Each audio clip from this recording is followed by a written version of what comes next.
اس طرح کی مزید اسلامی ویڈیوز دیکھنے کے لیے ہمارے اس چینل ایٹرنل ڈاکٹرین کو سبسکرائب کریں۔ شکریہ۔ استکبرا، تکبر کیا، انا خیر منہ، میں اس سے بہتر ہوں۔ یہ ساری بس کی گانٹھ یہی ہے، سب سے بڑی گمراہی کی وجہ یہی ہے۔ اسی لیے کہا ہے حدیث میں، لن يدخل الجنہ من کان فی قلبہ مثقال حبۃ من کبر، جنت میں ہرگز وہ شخص کبھی بھی داخل نہیں ہو سکے گا جس کے دل میں رائے کے دانے کے برابر بھی کبر ہے۔ تکبر سب سے بڑا جرم ہے۔ الکبر ردائی، اللہ فرماتا ہے یہ تکبر، یہ تو میری چادر ہے۔ کوئی شخص تکبر کرتا تو گویا میری چادر گھسیٹ رہا ہے میرے کندھے سے۔ عرب میں کسی شخص کی توہین کرنی ہوتی تھی تو اس کی چادر گھسیٹتے تھے، ننگا کر دیا گویا کہ یہ میری ردائی ہے، الکبر ردائی، یہ میری چادر ہے، یہ جامہ مجھے زیب دیتا ہے، مجھ پر راستہ تھا۔ اور حسد، آدم کو جو برتری عطا ہو گئی، اس حسد کی آگ میں وہ جل رہا ہے اور اس کا انتقام لینا چاہتا ہے۔ آدم سے بھی، آدم کو بھی گمراہ کیا، جنت سے نکلوایا۔ ویسے نکلنا تو انہیں تھا ہی مشیت اذنی میں، لیکن فوری طور پر اللہ کے حکم کی خلاف ورزی تو کروائی نا۔ فعصى آدم ربہ فغوى، آدم نے اپنے رب کے حکم کی نافرمانی کی اور گمراہ ہوا عارضی طور پر۔ یہ دوسری بات ہے، توبہ کر لی، اللہ نے توبہ قبول فرما لی، معاف کر دی۔ کوئی مستقل جو ہے وہ نسل انسانی پر اس گناہ کا اثر متوارث طور پر نہیں آ رہا ہے، ختم ہو چکا معاملہ، ہوا تھا ہو گیا۔ فتلقى آدم من ربہ کلمات فتاب علیہ انہ هو التواب الرحیم۔ اور توبہ کی شان یہ ہے جب وہ قبول ہو جائے اللہ کی جناب میں، کیا تائب من الذنب کمن لا ذنب لہ، گناہ سے توبہ کرنے والا ایسے ہوتا ہے جیسے اس نے کبھی گناہ کیا ہی نہیں تھا۔ لیکن بہرحال وہ گمراہ کرنے میں کامیاب ہو گیا، حضرت آدم اور حوا کو بھی، اور نوع انسانی کی عظیم اکثریت، عظیم اکثریت، عظیم اکثریت اس کے داؤ میں آئی ہوئی ہے نہیں۔ کتنے ہیں وہ عباد اللہ المخلصین، الا عبادک منہم المخلصین، کتنے جو واقعتاً خالصتاً اللہ کے بندے بن گئے، جنہیں اللہ نے اپنا بنا لیا، اپنا قرار دے دیا۔ اب اس کے ساتھ نوٹ کیجئے، اس ابلیس کے ساتھ ایک فوج بھی ہے جسے قرآن مجید میں کہا گیا ہے کہ یہ اس کی پارٹی ہے، حزب الشیطان، یہ اکیلا نہیں ہے۔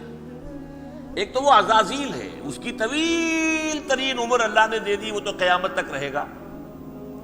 باقی بھی جنات جو ہیں ان کی نسل میں سے، یا اس کی نوع میں سے، اس کی نسل میں سے، جنات کی عمریں انسانوں کی عمروں سے زیادہ ہیں، بہت زیادہ ہیں، لیکن پھر بھی اتنی نہیں ہے۔ یہ خاص ہے اس کا معاملہ کہ اس نے کہا تھا رب انظرنی الی یوم یبعثون، مجھے دے دے مہلت اس وقت تک تاکہ میں ثابت کر کے دکھا دوں کہ جسے تو نے یہ خلافت دیا یہ اس کا اہل نہیں ہے۔ Let me prove this point. وَلَا تَجِدُ أَكْثَرَهُمْ شَاكِرِينَ، تو ان کی اکثریت کو شکر گزار نہیں پائے گا۔ وہ ابلیس جو ہے وہ ریکروٹ کرتا ہے اپنے فوجی، اول تو خود جنات میں سے، جو اس کے نمبر 1 لشکری ہے۔ قرآن مجید میں اس کا اشارہ دیا گیا ہے، إِنَّهُ يَرَاكُمْ هُوَ وَقَبِيلُهُ مِنْ حَيْثُ لَا تَرَوْنَهُمْ۔ دیکھو لوگو، اے انسانوں، وہ ابلیس لعین عزازیل اور جو اس کے قبیلے کے لوگ ہیں، جنات ہیں، وہ تمہیں وہاں سے دیکھتے ہیں اور تاکتے ہیں اور حملہ کرتے ہیں جہاں سے تم انہیں نہیں دیکھتے۔ وہ غیر مرئی ہیں، انویزیبل ہیں، تمہیں نظر نہیں آتے۔ ویزیبل دشمن کا وار تو روک لو گے، انویزیبل کا کیسے روکو گے؟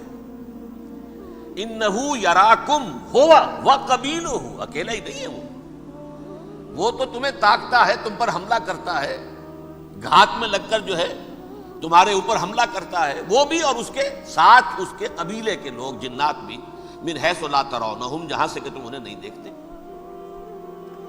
لیکن اس کے علاوہ وہ انسانوں میں سے بھی ریکروٹ، رنگ روٹ وہ برپا کر، وہ جو ہے ان کو اپنے پاس رکھتا ہے فوج کے اندر، جس کی سب سے بڑی مثال کیا ہے؟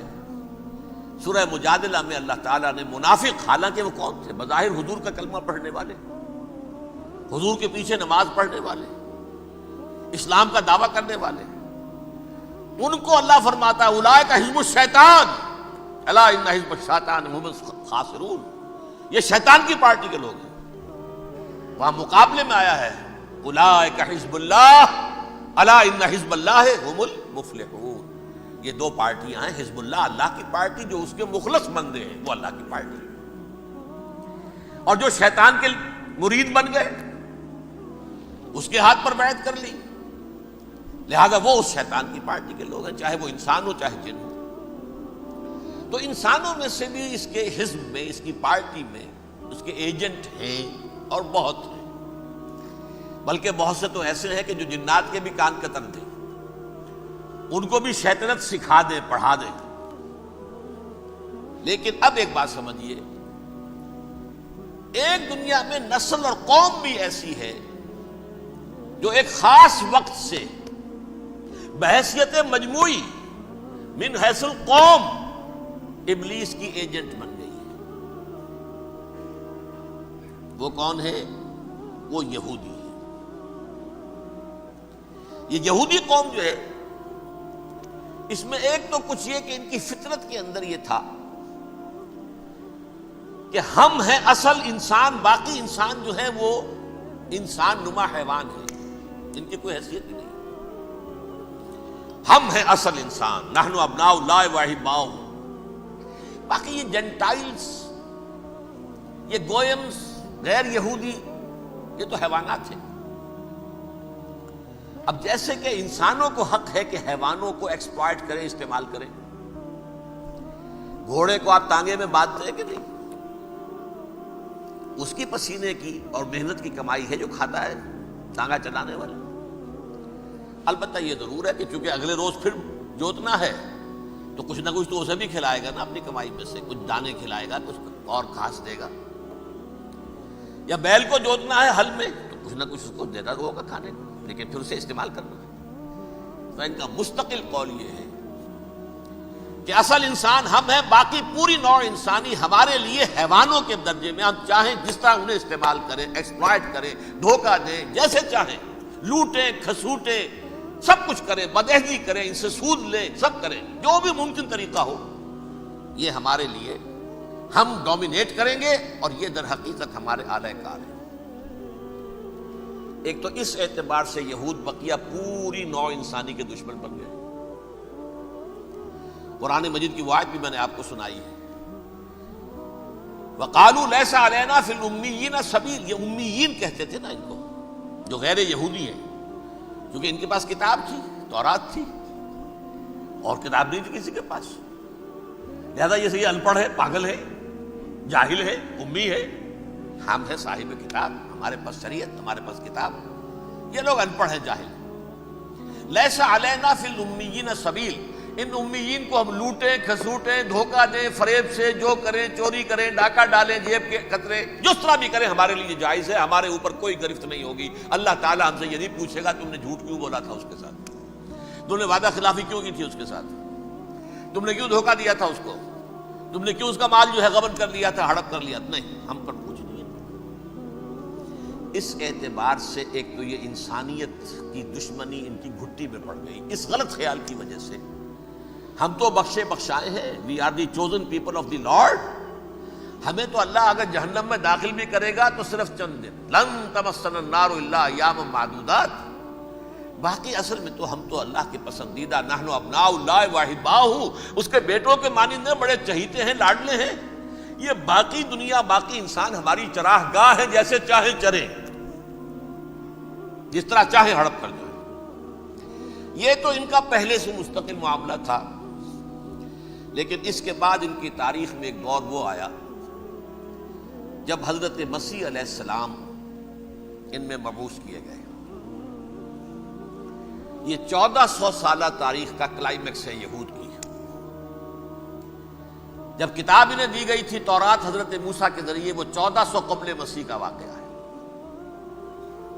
اس وقت سے لے کر اللہ کا وہ فضل ان پر ہوا، وہ فضل ان پر ہوا کہ کوئی ایک لمحہ ایسا نہیں آیا 1400 برس میں کہ ان کے ہاں کوئی نہ کوئی نبی موجود۔ یہ تار ٹوٹا ہی نہیں، 2 سے شروع ہوا، موسیٰ، ہارون علیہ السلام، اور 1400 برس کے بعد پھر آخری 2 ہیں، عیسیٰ اور یحییٰ علیہ السلام۔ یوں سمجھ لیجئے، اور اس کے درمیان یہ تار ہے، اور اس تار میں کوئی ایک لمحہ ایسا نہیں آیا کہ کوئی نبی موجود۔ اس میں اتار چڑھاؤ بہت سے آئے ہیں، اس کا وہ میرا موضوع نہیں ہے۔ اس وقت قبل مسیح کی تاریخ جو ہے وہ میرا موضوع نہیں ہے۔ قرآن مجید میں سورہ بنی اسرائیل کے پہلے رکوع میں اس کا تذکرہ موجود ہے۔ وَقَضَيْنَا إِلَىٰ بَنِي إِسْرَائِيلَ فِي الْكِتَابِ لَتُفْسِدُنَّ فِي الْأَرْضِ مَرَّتَيْنِ وَلَتَعْلُنَّ عُلُوًّا كَبِيرًا، 2 مرتبہ ان پر عذاب کے کوڑے برسے، پہلے اشوریوں کے ذریعے سے جو شامی تھے، سیرینز اشوری کہلاتے ہیں، پھر بابلیوں کے ذریعے سے یعنی عراقیوں کے ذریعے سے، بیبیلونیا نام تھا عراق کا پہلے، ان پر بہت بڑی بڑی تباہیاں آئیں، اللہ تعالیٰ کی طرف سے عذاب آئے۔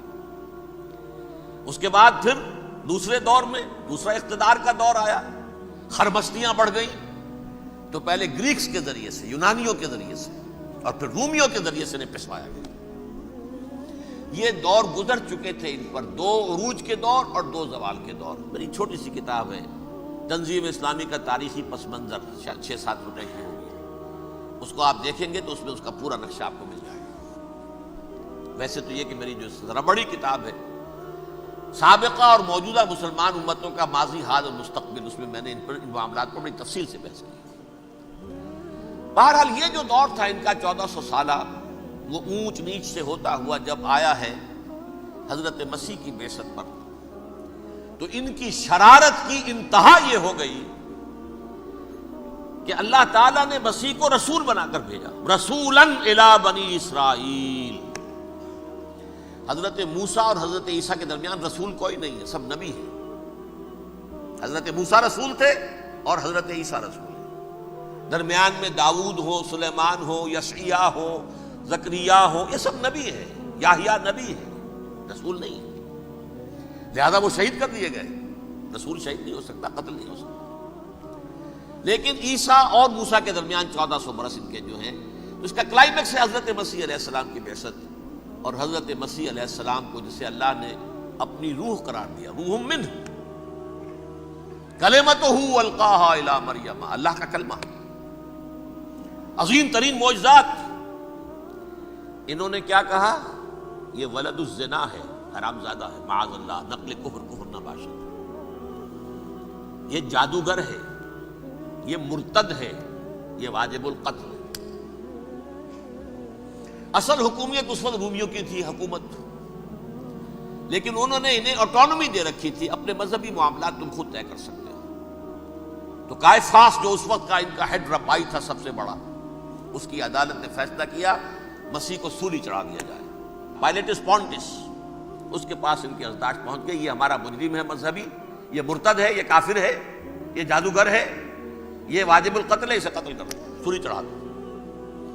خیر وہ لمبی بات ہو جائے گی، اس نے تو اپنے ہاتھ دھوئے کہ صاحب ہمارے پاس کوئی جرم نہیں ہے اس کے خلاف، تم کہتے ہو تو ٹھیک ہے، سولی چڑھا دیتے۔ یہ دوسری بات ہے کہ اللہ نے حضرت مسیح کو اٹھا لیا آسمان پر، ان کی جگہ وہ شخص سولی چڑھا جس نے غداری کر کے گرفتار کروایا تھا، جوڈاس اسکیریوٹ، اس کی شکل اللہ نے بدل دی حضرت مسیح کی سی، اور حضرت مسیح کو فرشتے اٹھا کے اوپر لے گئے، وہ زندہ آسمان پر اٹھا لیے گئے۔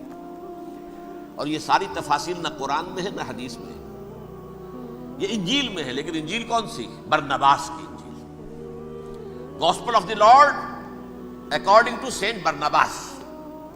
یہ حواریین مسیح میں سے تھے، لیکن عیسائی ان کو تسلیم نہیں کرتے، ان کی بائبل کو صحیح نہیں مانتے، کینونیکل نہیں مانتے۔ 100 انجیلیں تھیں، 104 تھیں، جن میں سے 4 چنی ہیں انہوں نے، یہ متی اور جان اور مرقس مارکس، یہ ہے، تو یہ 4 انجیلیں ہیں، انہوں نے تسلیم کیے کہ یہ کینونیکلز ہیں، یہ تو ہیں حقیقی، باقی جو ہے 100 اس کو وہ تسلیم نہیں کرتے۔ ان میں سے ایک ہے یہ برنباس، اس میں یہ تفصیل ہے کہ اللہ تعالیٰ نے اس شخص کی، جیوڈاس کی، جیوڈاس اس کو انگریزی میں کہتے ہیں، اس کی شکل بدل دی حضرت مسیح کی سی، وہ گرفتار ہوا، وہ سولی چڑھا۔ وہ غدار تھا، غداری کی سزا اسے ملنی تھی، وہ مل گئی۔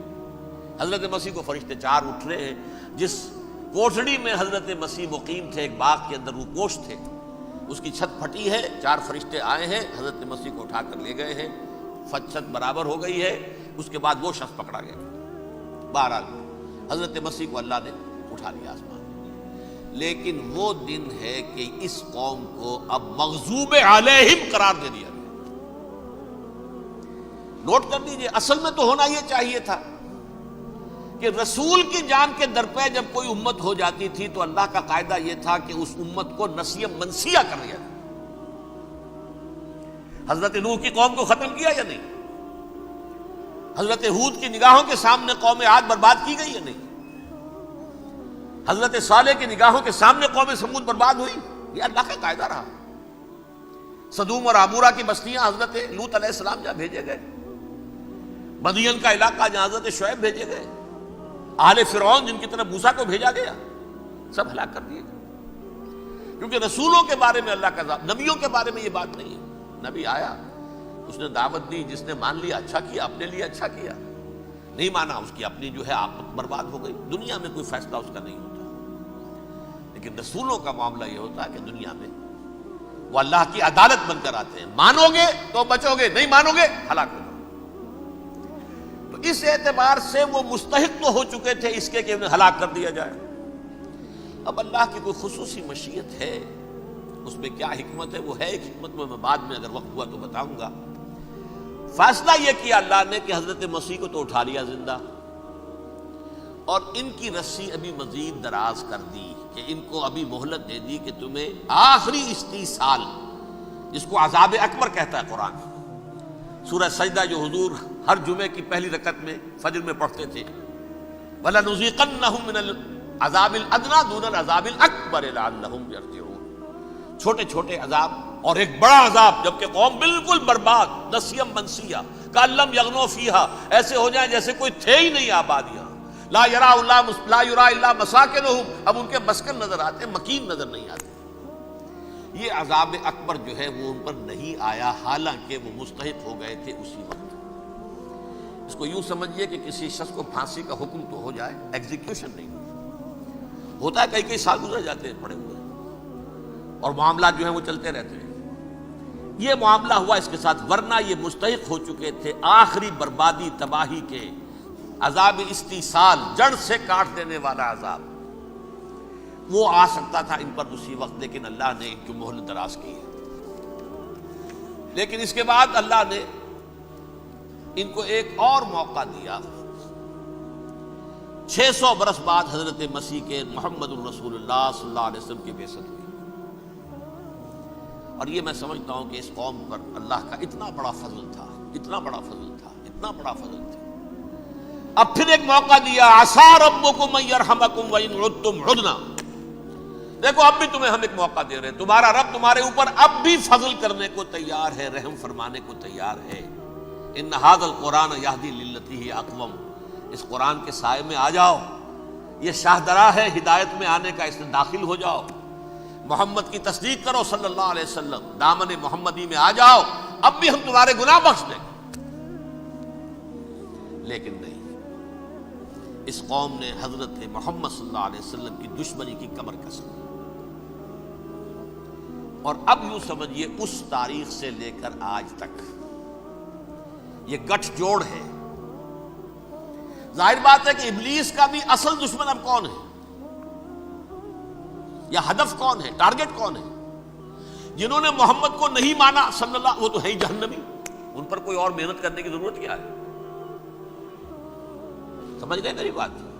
حضور کی بعثت کے بعد جنہیں حضور کو رد کر دیا، ان پر ایمان نہیں لائے، وہ کون ہے؟ کافر، وہ جہنمی ہے ہی ہے۔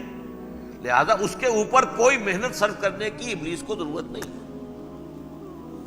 اس کا اصل ٹارگٹ امت محمد ہے صلی اللہ علیہ وسلم۔ وہ ساری نوع انسانی کی دشمنی اب آ کر مرکوز ہو گئی ہے امت محمد صلی اللہ علیہ وسلم کی دشمنی پر۔ اور اسی طرح یہود کا معاملہ، اگرچہ ویسے پوری نوع انسانی کے دشمن ہیں، انہیں حیوان سمجھتے، ان کی جان مال اپنے لیے مباح سمجھتے ہیں، جس طرح چاہیں لوٹے کھسوٹے کھائیں پیئے انہیں، لیکن اب ان کی بھی دشمنی کا سب سے بڑا مرکز امت محمد۔ کیوں؟ وہی تکبر اور حسد، وہی بیماریاں۔ انہیں تکبر یہ ہو گیا تھا کہ 2000 سال سے یہ نبوت ہماری میراث، ہماری جاگیر، بنو اسرائیل کے اندر سینکڑوں نبی آئے، 3 کتابیں اللہ نے ہمیں عطا کی، یہ کہاں سے آ گیا محمد صلی اللہ علیہ وسلم؟ معاذ اللہ ثم معاذ اللہ، یہ امیین میں سے، یہ جنٹائلز میں سے، یہ گوئنز میں سے، یہ حقیر ان پڑھ، کہاں ہم کہاں یہ نہیں تسلیم کریں گے۔ حالانکہ قرآن کہتا ہے یعرفونہ کما یعرفون ابناہم، ان کے علماء ایسے پہچانتے تھے حضور کو جیسے اپنے بیٹوں کو پہچانتے کہ یہ آخری نبی ہے، لیکن تکبر اور حسد کی آگ میں جل اٹھے۔ اب ان کے بھی دشمنی کس سے ہے؟ محمد اور امت محمد صلی اللہ علیہ وسلم۔ یہ گٹھ جوڑ ہے۔ اب دیکھیے، یہ ہے میری گفتگو کا اب تک کی گفتگو کا حاصل، یہ گٹھ جوڑ، ایک غیر مرئی دنیا، انویزیبل دنیا کا ابلیس لعین اور جنات میں سے اس کے لشکری فوج،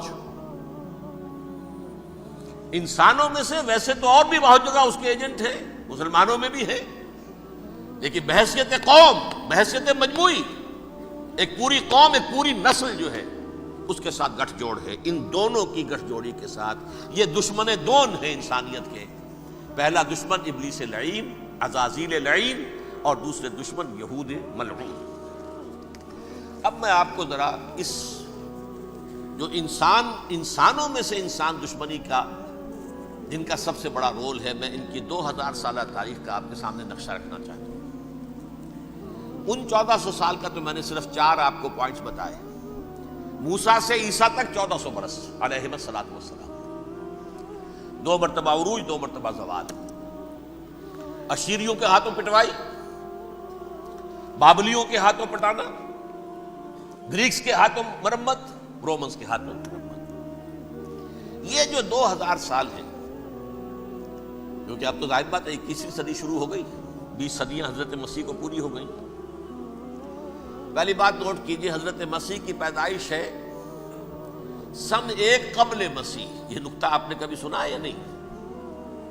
جب ملینیم کا سلسلہ شروع ہوا تھا پچھلے سال، تو میں نے بیان کر دیا تھا کہ ایک عجیب حساب کے اندر انہوں نے غلطی کی ہوئی ہے۔ حضرت مسیح کی پیدائش ہوئی 25 دسمبر کو، سن انہوں نے شروع کر دیا، جو اس کے بعد جنوری آئی تو پہلا سال شروع ہو گیا۔ اگر جنوری سے پہلا سال شروع ہوا تو یہ 6 دن جو ہے تو اس کے پچھلے سال میں تھے، لہذا کہا جائے گا کہ Jesus Christ was born 1 year before Christ, BC۔ تو 1 قبل مسیح میں حضرت مسیح کی پیدائش ہوئی۔ یہ آخری اسرائیلی نبی اور رسول۔ یہودی علماء کی مخالفت، دشمنی، سولی پر چڑھوا دینا میں بیان کر چکا ہوں۔ سن 33 عیسوی میں، جبکہ حضرت مسیح کی عمر 33 برس تھی، اللہ تعالیٰ نے انہیں زندہ آسمان پر اٹھا لیا، لیکن یہودیوں نے اپنے خیال کے مطابق انہیں سولی پر چڑھوا دیا، ان کی موت واقع ہو گئی۔ اگرچہ اس کے بعد یہ اختلاف ہے ان میں، یہودی کہتے ہیں وہ سولی پر چڑھ گیا، ختم ہوا، مر گیا، عیسائی کہتے ہیں نہیں، انتقال ہوا ہے مسیح کا صلیب پر، لیکن پھر وہ دوبارہ زندہ ہو گئے ہیں۔ ان کی لاش ایک غار میں رکھ دی گئی تھی، وہاں ریزریکشن ہو گیا، ان کا وہاں سے بعد الموت وہیں ہو گیا، اور پھر انہیں اللہ نے زندہ آسمان پر اٹھا دیا۔ تو ہمارے اور عیسائیوں کے درمیان نوٹ کر لیجئے، یہ چیز مشترک ہے کہ حضرت مسیح آسمان پر زندہ اٹھائے گئے۔ فرق کیا ہے؟ وہ سمجھتے ہیں کہ سولی دیے گئے، سولی پر مرے، پھر زندہ ہوئے، پھر گئے۔ ہم سمجھتے ہیں کہ نہیں، وما صلبوہ وما قتلوہ، انہوں نے نہ صلیب دے سکے انہیں اور نہ انہیں قتل کر سکے، بل رفع اللہ الیہ، اللہ نے اٹھا لیا۔ پھر ہمارا اور یہ اس کا عیسائیوں کا ایک اور اتفاق ہے، سیکنڈ کمنگ آف جیسس، حضرت مسیح دوبارہ آئیں گے۔ یہ عیسائیوں کا بھی عقیدہ ہے اور ہمارا بھی۔ بہرحال تو جیسا کہ میں نے عرض کیا کہ اس وقت یہ عذاب استیصال، عذاب اکبر کے مستحق ہو چکے تھے، لیکن اللہ نے ان کی مدت دراز کی ہے، لیکن ان پر دنیاوی عذاب کا ایک کوڑا جو ہے اللہ تعالیٰ کی طرف سے اسی وقت برسا۔ دنیاوی عذاب دنیا میں رہتے ہوئے ختم نہیں کیا۔ 37 برس بعد، حضرت مسیح کے رفع سماوی کے 37 برس بعد، سن 70 میں یہودیوں نے بغاوت کی رومیوں کے خلاف۔ رومی ٹائٹس جنرل تھا ایک اس نے پھر جو حملہ کیا ہے 1,33,000 یہودی ایک دن میں قتل کیا یروشلم میں، اور ہیکل سلیمانی گرا دیا۔ وہ ہیکل پہلے بھی گرا تھا، پہلے 1400 سال کے دوران میں بھی نبوکدنضر نے گرایا تھا، لیکن پھر اس کے 150 سال بعد انہوں نے دوبارہ بنا لیا تھا، اس لیے وہ اسے سیکنڈ ٹیمپل کہتے ہیں۔ پہلا ٹیمپل جو حضرت سلیمان نے بنایا تھا نبوکدنضر نے گرا دیا 587 قبل مسیح میں، پھر دوبارہ انہوں نے 150 سال کے بعد بنا لیا۔ وہ اس تاریخ کا حصہ ہے، میں نے جس کے بارے میں آپ کو تفصیل نہیں بتائی۔ اس میں یہ ہوا سن 70 میں وہ گرا دیا گیا، وہ آج تک گرا پڑا ہوا ہے۔ نمبر 2 یہ کہہ دیا گیا کہ یہودیوں اس ارض فلسطین سے نکل جاؤ، تم یہاں نہیں رہ سکتے اب۔ لہذا جس کا جہاں سینگ سمایا چلا گیا، یورپ میں چلے گئے، ایشیا میں آ گئے، عرب میں آ گئے، یہ 3 قبیلے جو رات بھی میں نے عرض کیا تھا، بنو قینقاع، بنو نذیر اور بنو قریظہ، یہ وہاں سے آ کے مدینے میں آباد ہو گئے۔ جس کا جہاں سینگ سمایا، افریقہ میں، ہندوستان میں، جہاں چلے گئے۔ ڈایاسپورا اسے کہتے ہیں، وہ آپ نوٹ کر لیجیے اس لفظ کو، ڈایاسپورا، ہمارا دور انتشار، جبکہ ہمیں ہماری اصل سرزمین تو فلسطین ہے، حضرت ابراہیم کا مسکن، حضرت اسحاق، حضرت یعقوب کا مسکن فلسطین، یہ ہے ہماری اصل جاگیر، یہ تو ہماری جدی پشتی جاگیر ہے، لیکن یہاں سے نکال دیے گئے سن 70 عیسوی میں، اور وہاں سے لے کے 1917 تک ان کا ڈایاسپورا جاری رہا۔ یہ دور انتشار ہے۔ اس دور انتشار کے اب چند حصے ہیں جس کو میں چاہتا ہوں کہ آپ علیحدہ علیحدہ سمجھ لیں۔ دور انتشار کا جو پہلا جو ہے تقریباً 300 برس، رومی حکمران تھے، وہ یہودیوں کے بھی دشمن تھے اور عیسائیوں کے بھی دشمن تھے۔ عیسائی اور یہودی ایک دوسرے کے بھی دشمن تھے، لیکن رومی سمجھتے تھے کہ یہ ایک ہی تھیلی کے چٹے بٹے ہیں۔ رومیوں کے نزدیک عیسائی بھی یہودیوں ہی کا ایک فرقہ تھے، کوئی علیحدہ مذہب تو تھا ہی نہیں۔ لہذا رومی جو ہیں رومنز، وہ ان دونوں کو ستاتے تھے، مارتے تھے، اور یہ آپس میں لڑتے تھے، یہودی عیسائیوں کو مارتے تھے، عیسائی یہودیوں کو مارتے تھے۔ یہ ہے 300 برس تک کی تاریخ۔ سن 300 عیسوی میں کیا ہوا؟ ایک معجزہ ہو گیا۔ بہت عظیم ایمپرر کانسٹینٹائن، قسطنطین اعظم، رومن ایمپررز میں سے بہت بڑا ایمپرر، وہ عیسائی ہو گئے۔ اب تو معاملہ بالکل تلپٹ ہو گیا، پوری سلطنت عیسائی ہو گئی۔ اب عیسائیوں کے عیش ہو گئے اور یہودیوں پہ مار پڑنی شروع ہوئی۔ اب عیسائیوں کا آپ خود سوچئے کہ جنہیں وہ خدا بنا بیٹھے ہیں، خدا کا بیٹا قرار دے رہے ہیں، ان کے قاتل کون؟ یہودی بدماش۔ لہذا ان کی وہ پٹائی شروع ہوئی ہے یورپ میں، پوری رومن امپائر میں انہیں ذلیل کیا گیا، شہروں میں آمد بند، علیحدہ رہو، گھیٹوز کے اندر رہو۔ یہودی کا نام جو ہے وہ گالی بن گیا، جیسے آج بھی یہودی گالی کہتے ہیں، جیسے خنزیر کا لفظ، وہ بھی اللہ کی مخلوق ہے، لیکن آپ کو معلوم ہے کوئی شخص زبان پر نام نہیں لانا چاہتا خنزیر کا، سور کا، ہے تو مخلوق، وہ بھی ایک حیوان ہے۔ ایسے ہی یہ ہے یہودی گالی، جھوٹ گالی۔ لہذا ایک طرف تو ان دونوں کے درمیان دشمنی، جس کو قرآن کہتا ہے وَأَغْرَيْنَا بَيْنَهُمُ الْعَدَاوَةَ وَالْبَغْضَاءَ، ہم نے ان کے مابین دشمنی جو ہے پیدا کر دی ہے۔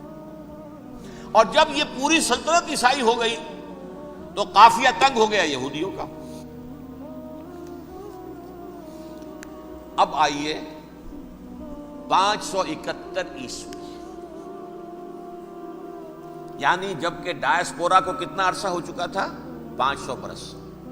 سن 70 سے شروع ہوا نا ڈایاسپورا، جب ٹائٹس نے گرایا ہے ہیکل کو اور نکال باہر کیا انہیں فلسطین سے، بھاگ جاؤ یہاں ایک یہودی بھی نہیں رہے گا، فلسطین سے نکال دیے گئے۔ اس کے پورے 500 برس بعد سن 571 عیسوی میں حضور کی پیدائش ہوئی، ولادت باسعادت محمد رسول اللہ صلی اللہ علیہ وسلم۔ 610 میں آپ پر وحی کا آغاز ہوا، لیکن حضور کے ساتھ ان کا معاملہ کیا رہا؟ اول تو جبکہ حضور ابھی مکے ہی میں تھے، یہودیوں نے ریشہ دوانیاں شروع کر دی حضور کے خلاف، قریش مکہ کو سکھاتے تھے، پڑھاتے تھے، ان سے یہ پوچھو، ان سے یہ پوچھو، انہیں اس طرح تنگ کرو، ان سے یہ امتحان لو، یہ آپ کے علم میں ہے۔ سورہ بنی اسرائیل میں، سورہ کہف میں وہ سوالات، جو امتحانی سوالات آئے تھے، ذوالقرنین کون تھا، اصحاب کہف کون تھے، تم رسول بنے پھرتے ہو تو بتاؤ، اور یہ روح کی حقیقت کیا بتاؤ۔ یہ ساری ریشن دوانیاں کر رہے تھے بیٹھے ہوئے، ابھی وہیں پر حضور ابھی پہنچے بھی نہیں۔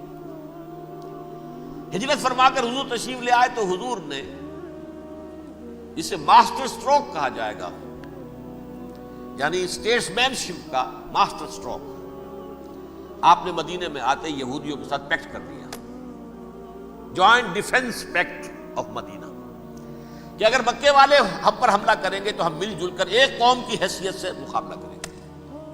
یہ میثاق مدینہ کہلاتا ہے، جس کے بہت غلط معنی پہنائے جا رہے ہیں آج کل۔ بہرحال میں موضوع میرا چونکہ یہ نہیں، میں ادھر نہیں جاؤں گا۔ لیکن ہوا کیا، ہر مرتبہ یہ خیانت کے مرتکب ہوئے، ان نے جو عہد کیے تھے ان سے پھرے، اندر ہی اندر سازش، ریشہ دوانی، حضور کی بدترین دشمنی۔ سورہ نساء کی آیت نمبر 12 میں، 14 میں، 13 میں فرمایا ہے، لا تزال تطلع علی خائنۃ منہم، اے نبی ہمیشہ آپ کے علم میں ان کی طرف سے خیانتیں، بددیانتیاں آتی رہیں گی، اور بار بار وہ مسلسل جنگ کی آگ بھڑکاتے تھے، قریش کو دعوت دیتے، آؤ آؤ آؤ، ہم اندر سے بغاوت کر دیں گے، تم آؤ تو صحیح، ختم کریں محمد کو اور اہل ایمان کو صلی اللہ علیہ وسلم رضی اللہ تعالی عنہ اجمعین۔ لیکن پھر جب وہ آتے تھے تو یہ دبک جاتے تھے، ان میں ہمت نہیں تھی، میدان کے مرد نہیں رہے تھے۔ یہ سورہ حشر میں ان کا نقشہ کھینچا گیا ہے، کھلے میدان میں مقابلے کی اس کے اندر صلاحیت ہی نہیں ہے۔ یہ تو فصیلوں کے پیچھے سے، جیسے عورتیں کہیں دیہات میں لڑائی ہوتی ہے تو مرد جو ہے گلیوں میں لڑتے ہیں، عورتیں اوپر سے پتھر پھینکتی ہیں، بس وہ کام یہ کر سکتے تھے، من ورائے جدر، فصیلوں کے پیچھے سے، جنگ میں میدان میں نہیں آ سکتے۔ بہرحال قرآن مجید میں ہے یہ، سورہ مائدہ کی آیت نمبر 64، کلما اوقدوا نارا للحرب اطفاها اللہ، اکثر و بیشتر مواقع پر تو یہ جب آگ بھڑکاتے تھے جنگ کی، اللہ اسے بجھا دیتا تھا۔ لیکن بہرحال اس کے باوجود جنگیں ہوئی، غزوہ بدر، غزوہ احد ہوئی کہ نہیں، یہ ساری اصل شرارت ہوئی، اور اس کے نتیجے میں حضور نے پھر ایک ایک کر کے 3 قبیلوں کو سزا دی۔ غزوہ بدر کے فوراً بعد بنو قینقاع نکالے گئے مدینہ سے، غزوہ احد کے فوراً بعد بنو نذیر نکالے گئے، اور غزوہ احزاب کے بعد بنو قریظہ نکال دیے گئے۔ یہ تو میں نے آپ کے سامنے رکھ دیا صرف حضور کے زمانے میں ان کا کیا رویہ رہا، دشمن۔ رات بھی ہم نے وہ آیت پڑھی تھی، لَتَجِدَنَّ أَشَدَّ النَّاسِ عَدَاوَةً لِلَّذِينَ آمَنُوا الْيَهُودُ وَالَّذِينَ أَشْرَكُوا، اہل ایمان کی دشمنی میں شدید ترین تم پاؤ گے یہودیوں کو اور مشرکین بھی بعد میں ہے، پہلے یہودی۔ حضور کے بعد کیا ہوا آپ یہ نوٹ کیجئے، یہ ان کی تاریخ کا دوسرا دور ہے۔ حضرت عمر رضی اللہ تعالیٰ عنہ قائد خلافت ہے، بیت المقدس کا محاصرہ کیا گیا، فصیل بڑی اونچی، شہر اندر سے سیلف سفیشینٹ، حملے کا راستہ کوئی نہیں، محاصرہ طول کھینچ رہا ہے، لیکن ان کے پاس رسد بھی موجود ہے، پانی بھی موجود ہے، وہ دروازے بند کر کے بیٹھے ہوئے۔ بالآخر اللہ تعالیٰ کی مشیت کا ظہور کیسے ہوا، ان کے کچھ علماء آئے فصیل پر، کہا دیکھو مسلمانوں، تم قیامت تک بھی یہاں پڑے رہو گے محاصرہ کر کے، ہمارا یہ شہر فتح نہیں ہوگا۔ ہاں ایک درویش بادشاہ کے ہاتھوں یہ شہر فتح ہونا ہے، لیکن تمہارے اندر ہمیں وہ نظر نہیں آ رہا۔ ابو عبیدہ بن الجراح رضی اللہ تعالی عنہ، امین هذه الامہ، ان کا فوراً ذہن گیا، وہ درویش بادشاہ مدینے میں بیٹھا ہوا ہے، عمر رضی اللہ تعالی۔ اب ایک اور عمر بھی ہے جو قندھار میں بیٹھا ہے، نقشہ وہی ہے، سادگی کی حد تک نقشہ وہی ہے، بالکل وہی، اپنی آنکھوں سے دیکھا وہی سادگی۔ عمر اول، عمر ثانی تھے عمر بن عبد العزیز۔ اب ایک اللہ کے فضل سے اللہ تعالیٰ ایدہ اللہ بنصرتہ، اللہ تعالیٰ ان کی نصرت فرمائے، دشمنوں کو ان کے مقابلے میں نیست و نابود کرے۔ انہوں نے ریکویسٹ بھیج دی کہ حضور تشریف لائیے، یہ شہر فتح ہو جائے گا. وہ ہے سفر تاریخی، اتنا طویل سفر، تقریباً 700 میل، ایک اونٹ، ایک خادم، ایک منزل پہ امیر المومنین اوپر بیٹھے، خادم آگے چل رہا ہے، اگلی منزل پہ خادم اوپر بیٹھا ہے، امیر المومنین آگے جا رہا ہے. اور جب پہنچے ہیں تو وہ باری تھی خادم کی. اس نے ہاتھ جوڑ دیا، حضور خدا کے لیے کیا کہیں گے لوگ، وہ میرا برا حال کر دیں گے، تمہیں شرم نہیں آئی؟ امیر المومنین پیدل آگے چل رہے ہیں نکیل پکڑ کر، اور تم بیٹھے ہو اوپر براجمان ہو. حضرت عمر فرمایا الدور دورک، نہیں، باری تمہاری ہے، بیٹھ.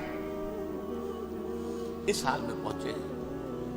اور پھر یہ کہ ابو عبیدہ بن الجراح آئے ہیں، استقبال کیا ہے تو دیکھا ہے اس حال میں چلے آ رہے ہیں. عمر نکیل پکڑے ہوئے چلے آ رہے ہیں، اور کہتے ہیں کہ کہیں کیچڑ ویچڑ تھا، جوتے خراب ہو گئے تھے، وہ بھی اتار کے ہاتھ میں پکڑے ہوئے، کپڑے تو تھے ہی پھٹے ہوئے. انہوں نے کہا بھی حضرت ابو عبیدہ نے، دیکھیے یہ بڑا متمدن ملک ہے، بڑا مہذب علاقہ ہے یہ، آپ ذرا حلیہ اپنا دوست فرما لیں تب جا کے پیش ہم آپ کو کریں گے. آپ نے فرمایا نحن قوم اعزنا اللہ بالاسلام، ہم وہ قوم ہیں جنہیں اللہ نے عزت دی ہے اسلام کے ذریعے سے، کپڑوں کے ذریعے سے نہیں، دولت کے ذریعے سے نہیں. اسی حال میں گئے ہیں. اوپر سے انہوں نے کھڑے ہو کر نشانیاں دیکھی ہیں، اپنی کتابیں کھولی، ہاں یہ وہی ہے. اچھا لو جی سرنڈر، شہر تمہارے ہاتھ میں. خون کا ایک قطرہ نہیں بہا اور بیت المقدس فتح ہو گئی. لیکن اس وقت حضرت عمر نے ایک نرمی یہ کی کہ یہودیوں کے لیے بھی اسے اوپن سٹی قرار دے دیا. یہ احسان عظیم حضرت عمر کا. اس سے پہلے یہودی آ ہی نہیں سکتا تھا، داخل ہی نہیں ہو سکتا تھا، وہاں وہ آ کر وزٹ نہیں کر سکتا تھا، زیارت نہیں کر سکتا تھا اپنے مقدس مقامات کی. حضرت عمر نے یوں سمجھیے کہ تقریباً 550 برس کے بعد ان کے لیے راستہ کھولا ہے کہ ہاں تم آ سکتے ہو، زیارت کر سکتے ہو. لیکن یہ عیسائیوں نے لکھوایا معاہدے کے اندر، انہیں یہاں آپ آباد ہونے کی اجازت نہیں دیں گے، لیکن کم وزٹ دی پلیسز، دیکھیں، زیارتیں کریں اور جائیں.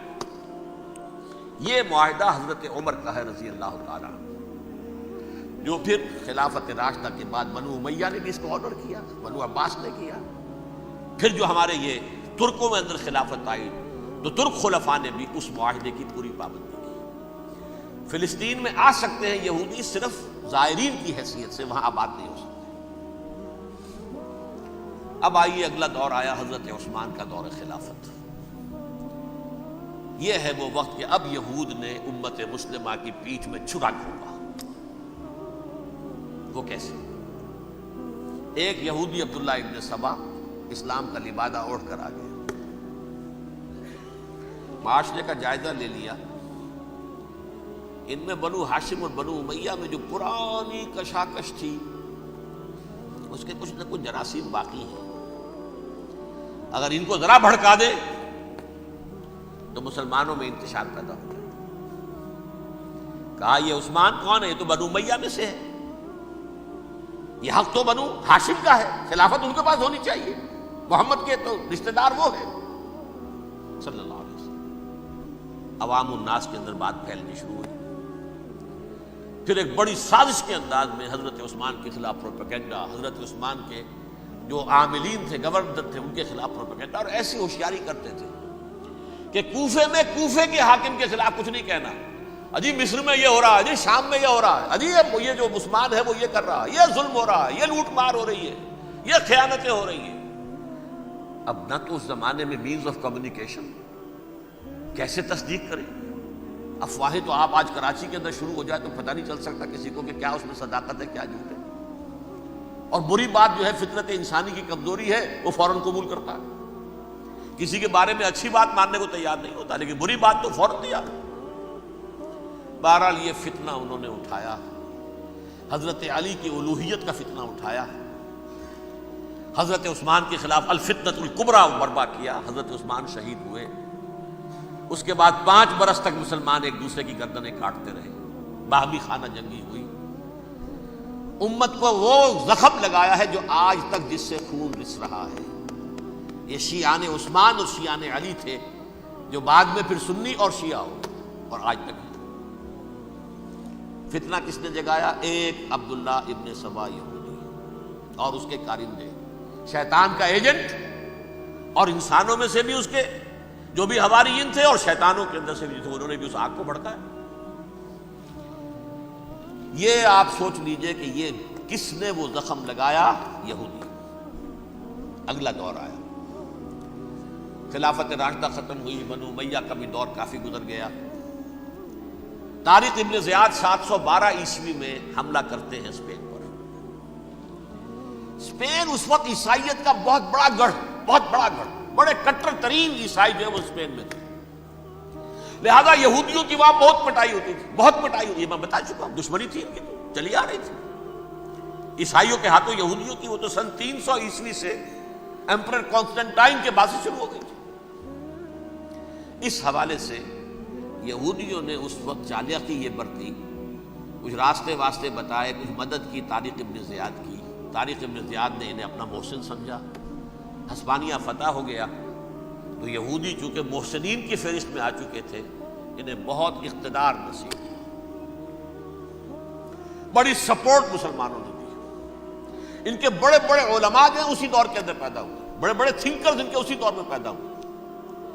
بن گوریون جو کہ ایک وزیر اعظم تھا اسرائیل کا، اس نے یہ لکھا ہے اپنی کتاب میں، Muslim Spain was the golden era of our diaspora.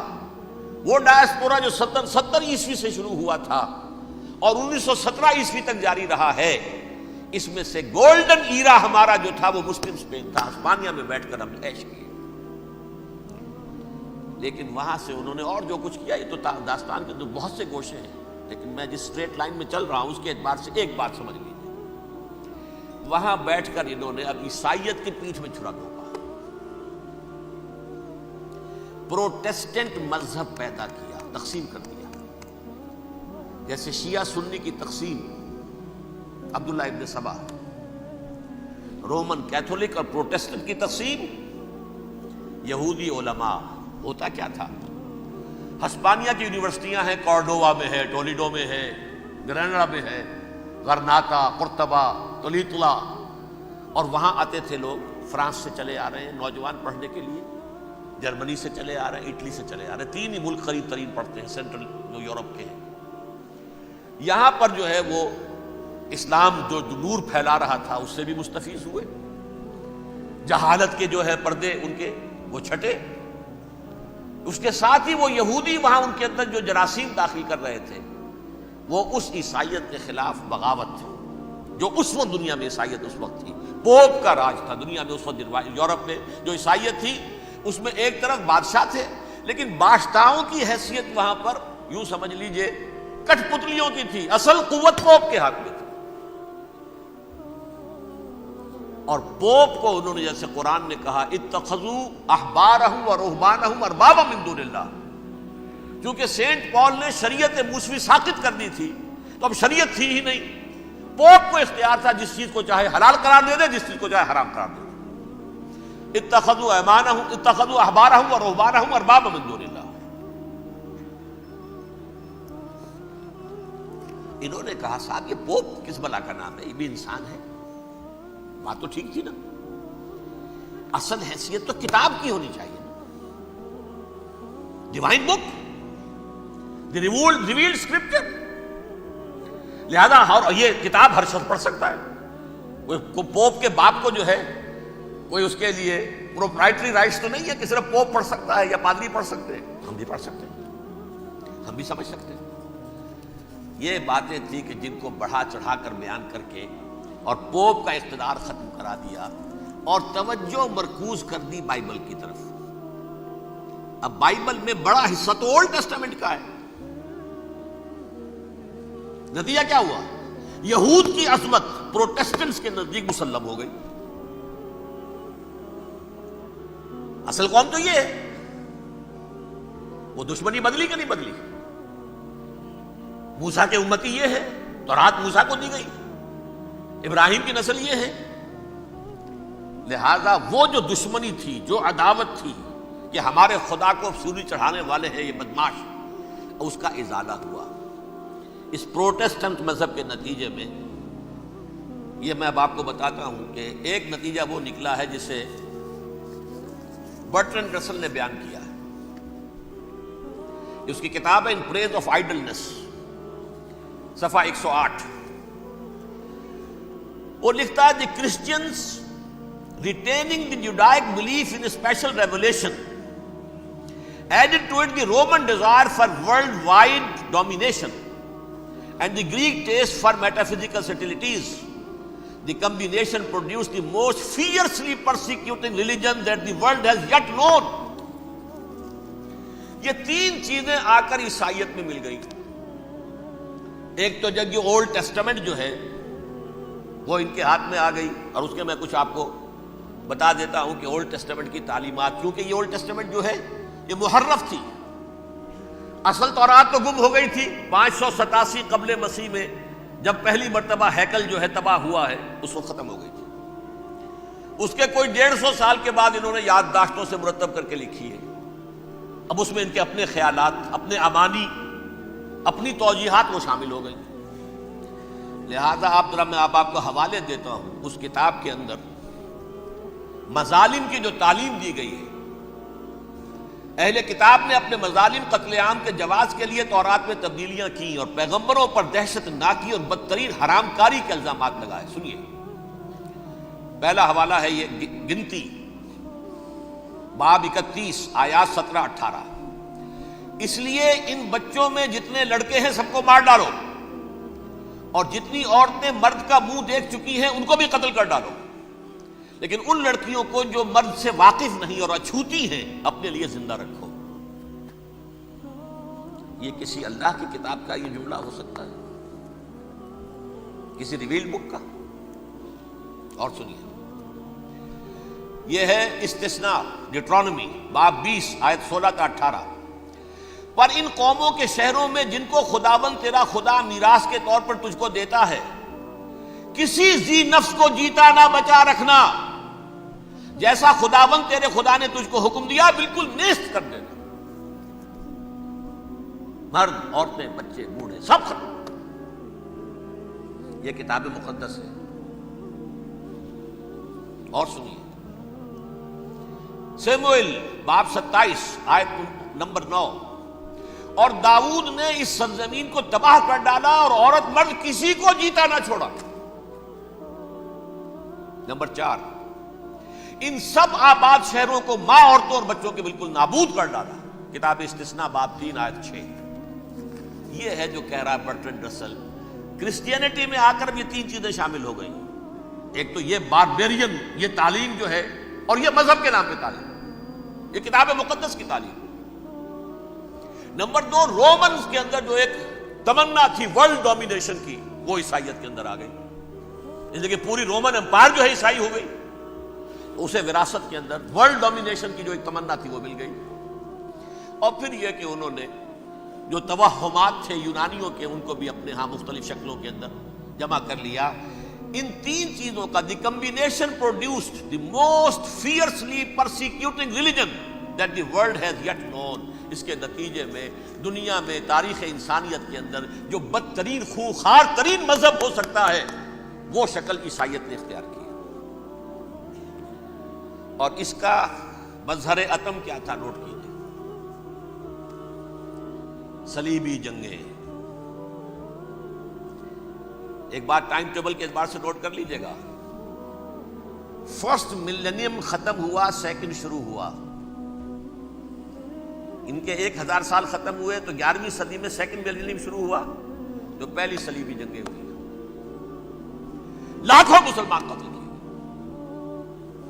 صرف یروشلم کے اندر اتنا خون بہایا ہے کہ خود ان کے ہسٹورینز لکھتے ہیں کہ جب ان صلیبیوں نے جب گھوڑوں کے ساتھ وہ چل رہے تھے گلیوں میں تو ان کے گھوڑوں کے گھٹنوں تک خون کی ندی بہ رہی تھی.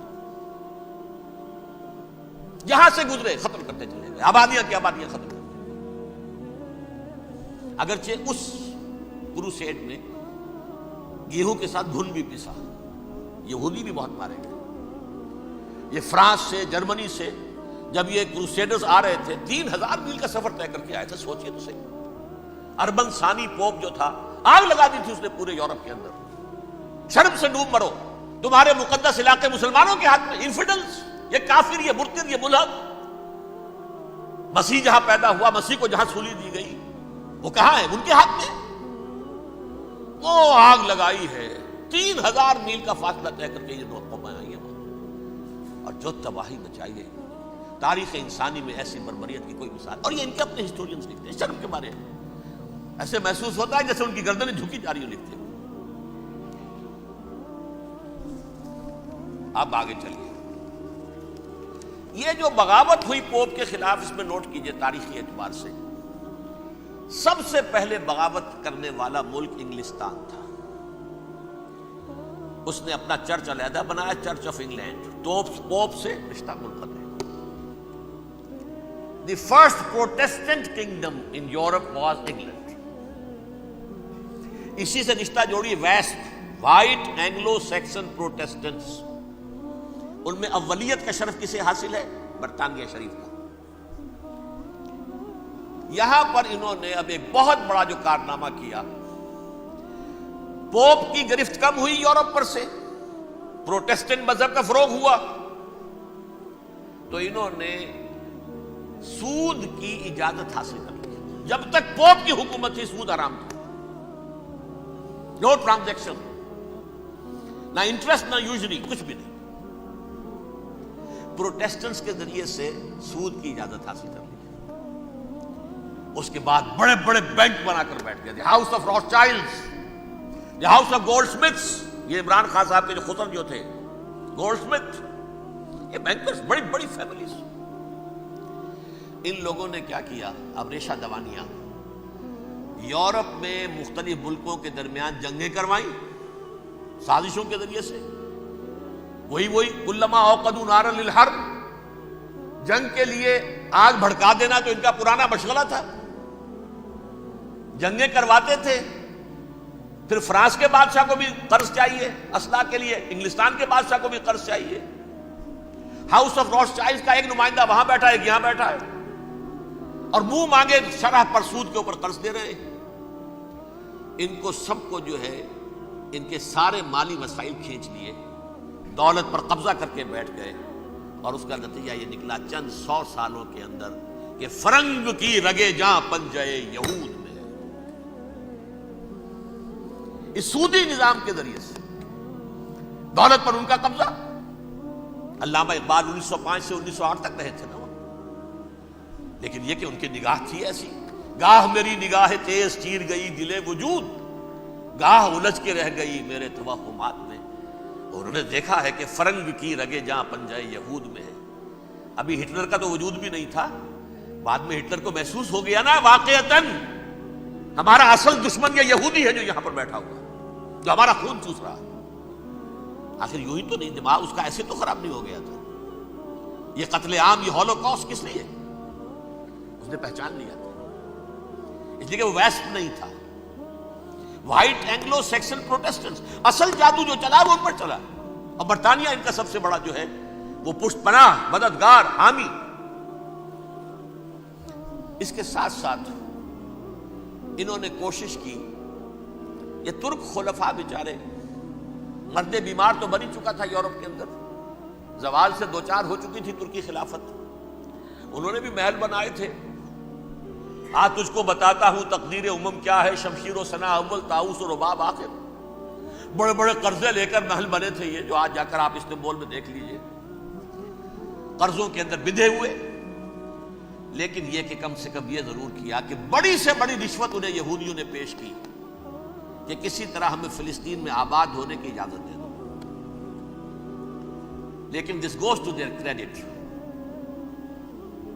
انہوں نے کہا نہیں، یہ معاہدہ جو عمر نے کیا تھا رضی اللہ تعالی عنہ، اس کو میں نہیں بدل سکتا. تم جاؤ، جا کے زیارت کرو، آ جاؤ، تم وہاں آباد نہیں ہو سکتے، کیونکہ ترکی کے زیر نگی تھا نا علاقہ. سلطنت عثمانیہ میں شامل تھا پورا ویسٹ ایشیا، پورا ایسٹ یورپ، پورا شمالی افریقہ، 3 بر اعظموں پر پھیلی ہوئی تھی سلطنت عثمانیہ اور خلافت عثمانیہ. 400 برس تک خلافت ان کے ہاں رہی ہے. انہوں نے نہیں مانا. نتیجہ کیا نکلا؟ انہوں نے اس خلافت کے نظام کو ختم کرنے کے لیے سازش شروع کی. اس سازش کا نتیجہ تھا، اس کو دیکھ کر بھانپ کر ہندوستان میں تحریک خلافت چلی ہے.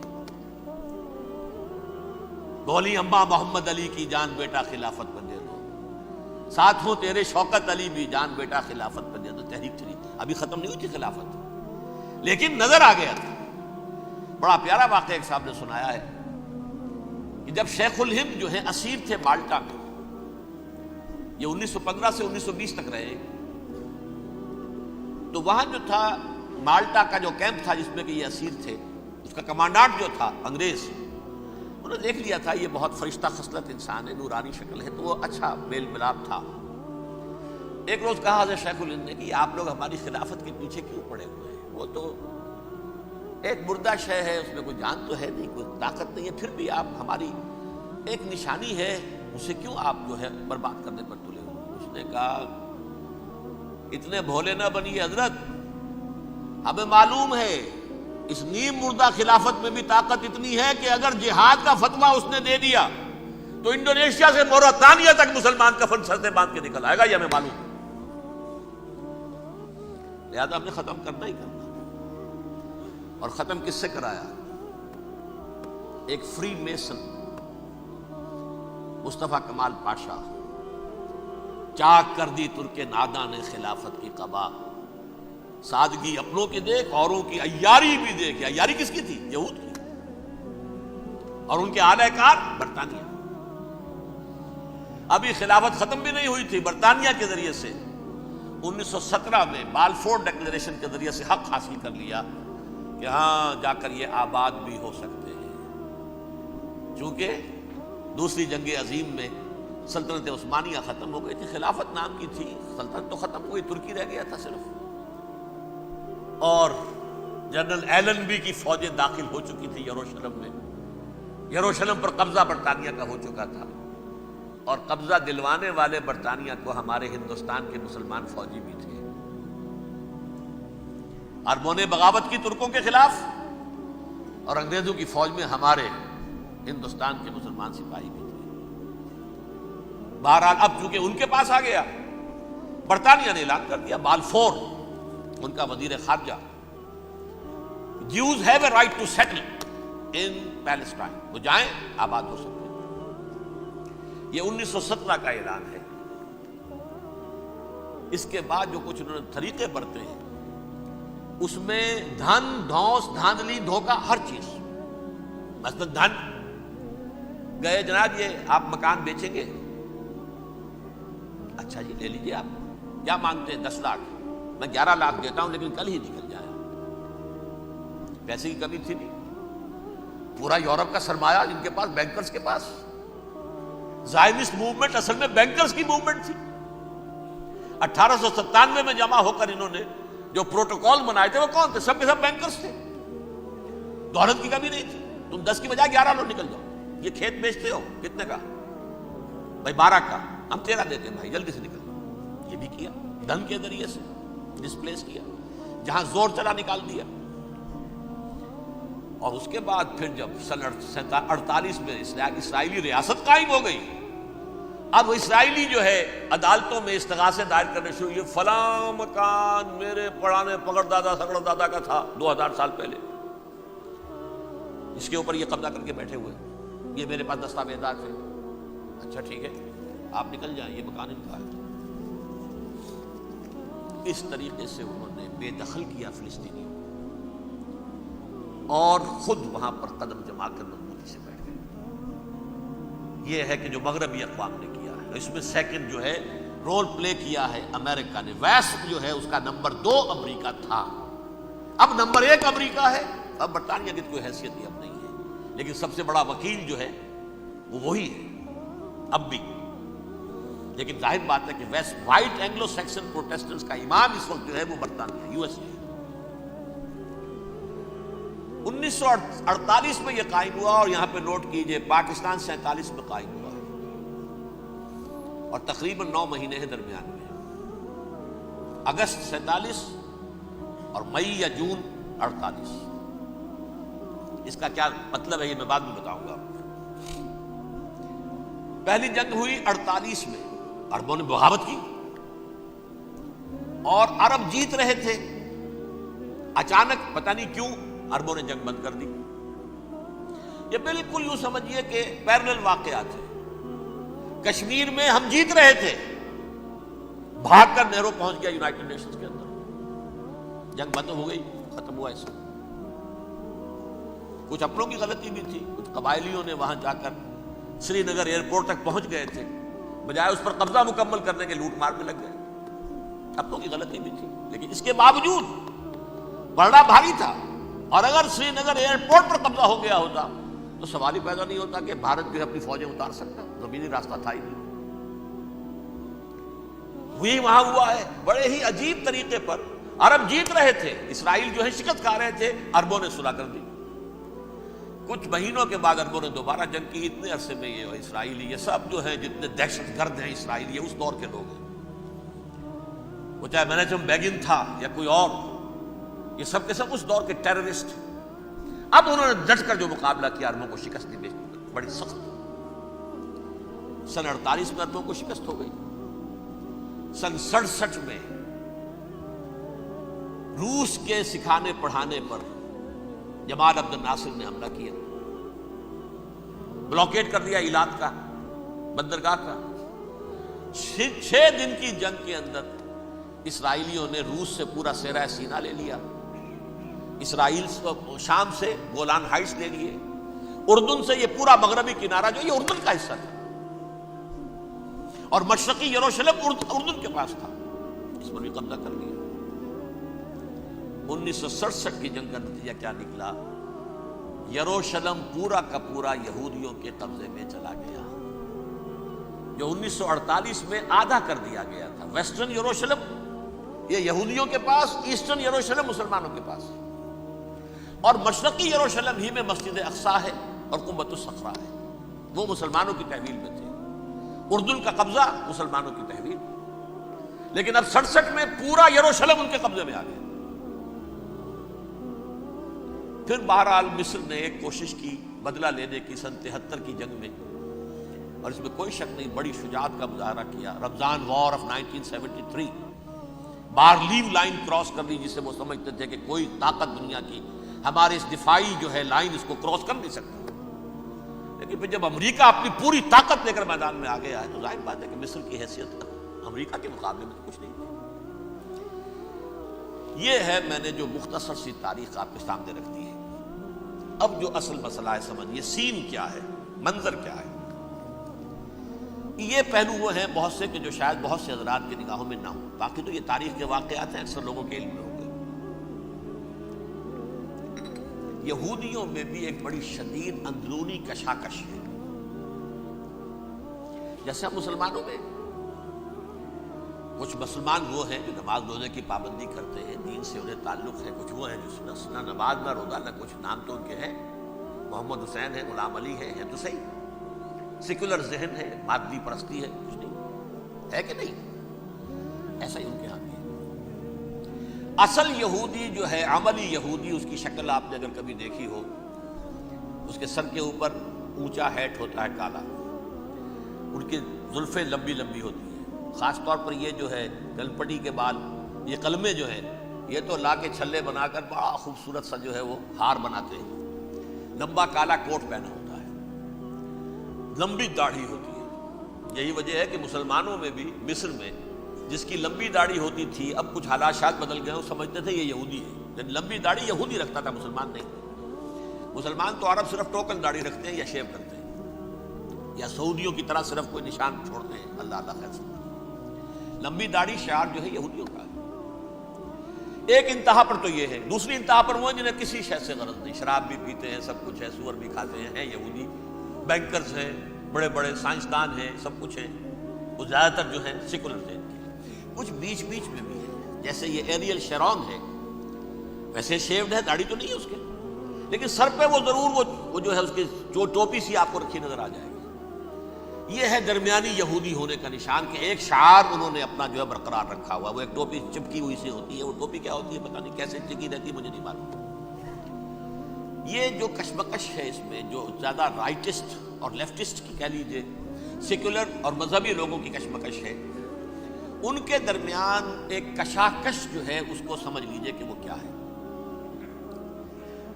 ایک چیز تو ان دونوں کے درمیان قدر مشترک ہے، پوری دنیا کی مالیات پر ہم تسلط کریں گے، قبضہ کریں گے، ڈومینیٹ کریں گے. لوگوں کو ہم بنا کر رکھ دیں گے حیوان. ملٹی نیشنل کمپنیاں ہوں گی، انہی کا راج ہوگا، انہی کی حکومتیں ہوں گی، انڈسٹری انہی کے ہاتھ میں ہوگی. لوگ یا مزدوروں کی حیثیت سے کام کریں گے یا تھوڑے سے مینیجرز ان میں سے بھی ہم لے کر کچھ تنخواہیں ان کو بھی دے دیں گے. باقی سود کے ذریعے سے ملائی ہم کھینچتے رہیں گے، مکھن ہمارے پاس آتا رہے گا. ورلڈ ڈومینیشن، اکنامک ڈومینیشن، یہ تو دونوں کے نزدیک متفق ہے. سیکولر بھی چاہتے ہیں اور جو مذہبی یہودی وہ بھی چاہتے ہیں. اس کے بعد ایک اختلاف ہے. مذہبی یہودی یہ کہتا ہے ہمیں گریٹر اسرائیل بنانا ہے، اور گریٹر اسرائیل وہ سارے علاقے ہیں جو ان کی تاریخ میں اسرائیل سلطنت کا حصہ رہے. حضرت یوسف کے زمانے میں یہودی جا کر آباد ہوئے مصر میں. جو ڈیلٹا کا علاقہ ہے، زرخیز ترین علاقہ جو جوشن کا علاقہ، وہ کہتے ہیں وہ ہمارا ہے، کئی سو برس ہمارے ہیں. صحرائے سینا ہمارا ہے، اس میں کوہ طور ہے جس پہ حضرت موسیٰ کا ہم کلام ہوئے اللہ سے، تورات ملی. اس میں 40 برس تک ہم بھٹکتے پھرے ہیں. صحرائے تی ہے یہ، یتیہون فی الارض 40 سنہ. پھر فلسطین تو خیر ہماری جدی پشتی جائیداد ہے، جاگیر ہے. پھر یہ عرب جو ہے یہ بھی مدینے تک ہمارا ہے، مدینے سمیت.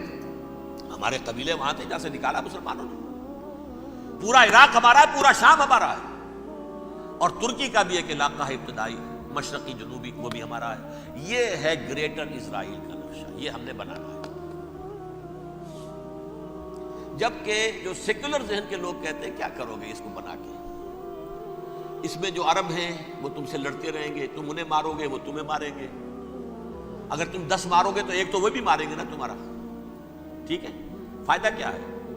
اس کی بجائے ہم یہ کرتے ہیں کہ عرب اور اسرائیل مل کر، کزنز ہیں نا آپس میں، آپ کو معلوم ہے ملکنٹن نے یہ الفاظ کہے تھے جب اسحاق ریبن سے معانقہ کرایا تھا شاہ حسین مرحوم کا.